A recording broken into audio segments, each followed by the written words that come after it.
The toy aisle was unusually quiet for a Saturday evening, the fluorescent lights reflecting off rows of colorful boxes as Ethan Cole, CEO of one of the fastest-growing tech companies in the country, stood staring blankly at a shelf of remote-controlled cars, not because he wanted one, but because he didn't know what else to do with the silence that followed him everywhere.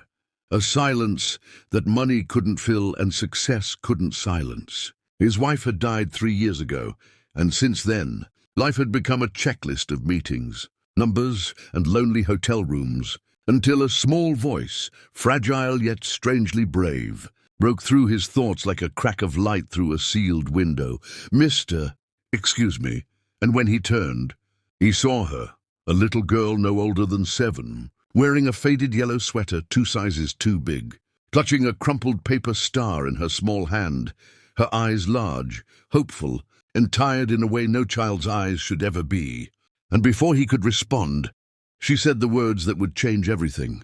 "Mom says wishes don't work, but can you help mine?" Ethan blinked, confused, lowering himself to her level as shoppers passed, behind them unaware that a quiet miracle was beginning, and gently asked, "What's your wish?" Expecting something simple, a doll, a toy, candy, anything he could buy and forget.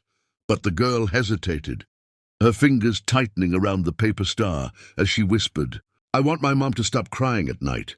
And the words hit him harder than any boardroom betrayal ever had, because grief recognizes grief, and he saw his own pain reflected in her trembling voice. She explained in broken sentences how her mum worked 2 jobs, how the heater broke, how sometimes dinner was just bread and tea, and how every night she heard her mom crying when she thought she was asleep, and how she had made this paper star from an old notebook because her dad used to tell her stars listened to wishes before he passed away. But her mom said wishes were silly and didn't work, and Ethan felt something crack inside his chest that no success award ever had.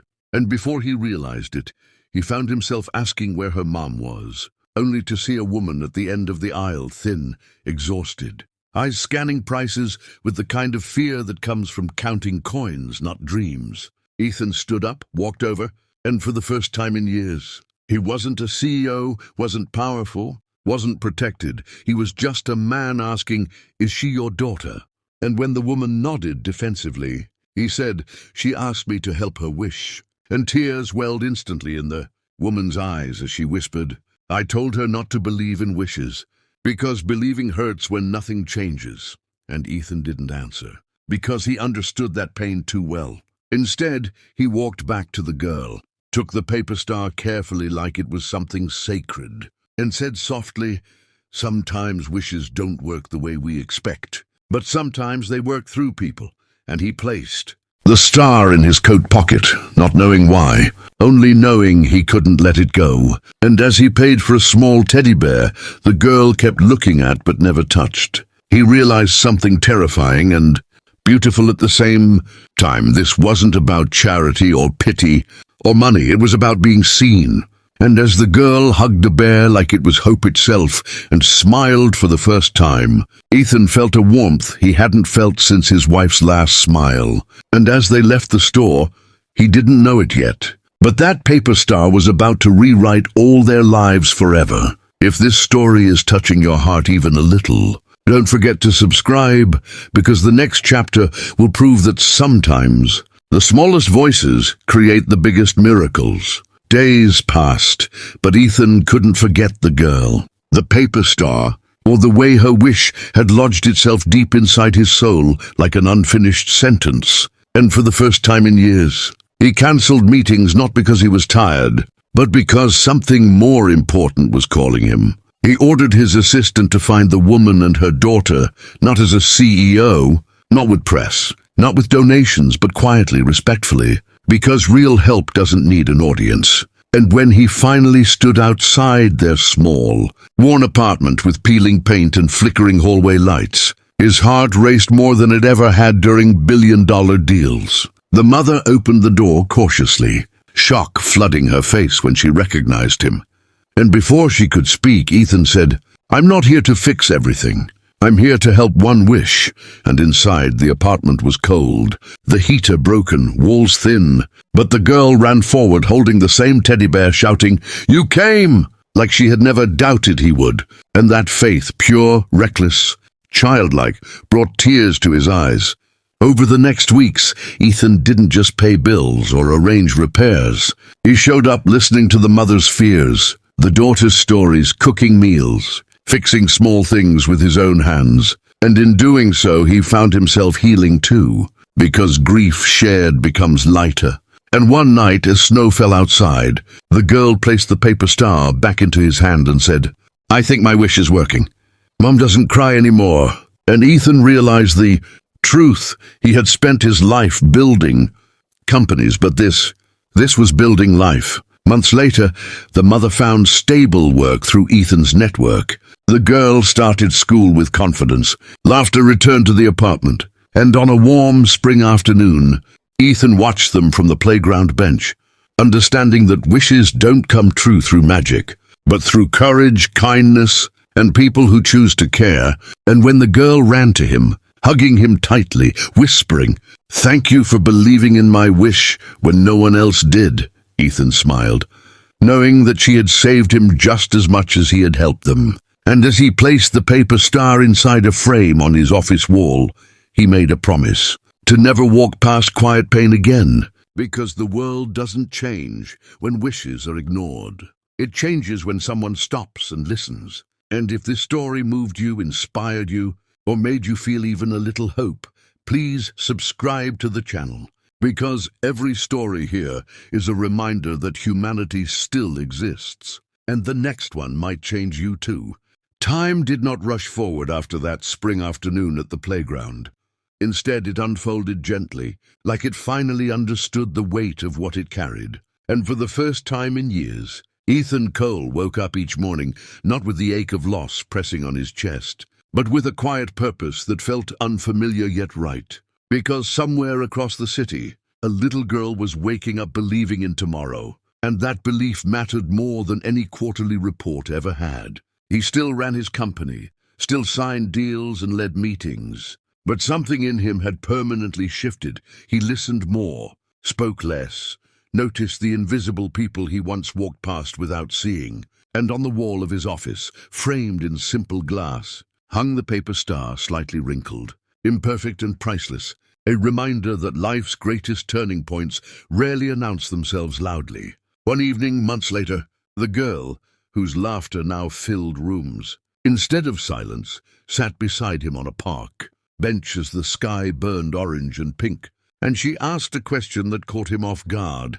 "Mr. Ethan, why did you help my wish?"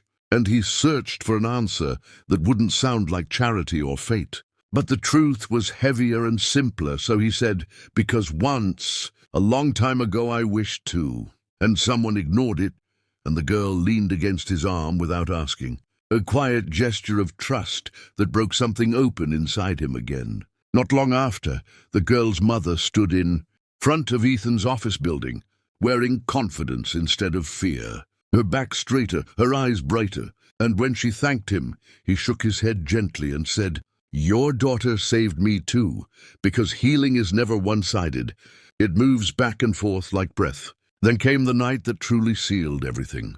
The night the city lost power during a sudden storm, plunging streets into darkness and memories rushing back into Ethan's chest. The same kind of night he had lost his wife. The same kind of night grief had claimed him. And as rain hit the windows, his phone rang. Not from a board member or an investor, but from the girl's mother, her voice shaking as she said, "She's scared. She keeps asking if wishes still work." And without thinking, Ethan drove through the storm. Not as a rescuer, not as a hero, but as someone who understood fear too well to ignore it. Inside the apartment, candlelight flickered, shadows danced on the walls, and the girl sat clutching the teddy bear, eyes wide, breathing fast, until she saw him and whispered, "You came again."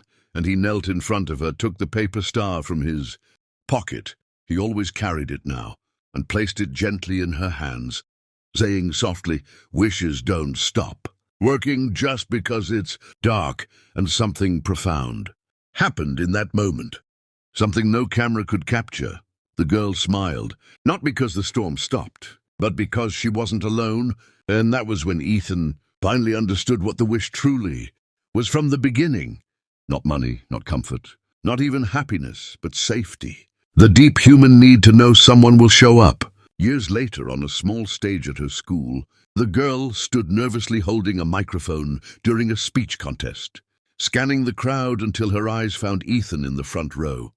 Nodding, and when she spoke, her voice steady, she said, "My mom says wishes don't work, but I think they do. Because sometimes wishes turn into people." And the room fell silent, tears spreading quietly through the audience, while Ethan sat frozen, overwhelmed by the realization that the greatest legacy he would ever leave wasn't a company, but a presence. That night, he removed the paper star from its frame and replaced it with a new one. The girl had made brighter, cleaner, hopeful, because life doesn't erase the past. It builds on it, and as he stood alone in his office, city lights glowing outside, Ethan smiled, not the guarded smile of a man who had learned to survive, but the open smile of someone who had finally learned how to live. And if you're watching this right now, feeling invisible, unheard, or quietly hurting, remember this: wishes don't work like magic. They work like courage, like kindness, like someone choosing not to walk away. And if this story touched your heart even a little, please subscribe to this channel, because every story here exists to remind you that you matter. Your pain is seen, and sometimes the next video might be the wish you didn't know you needed.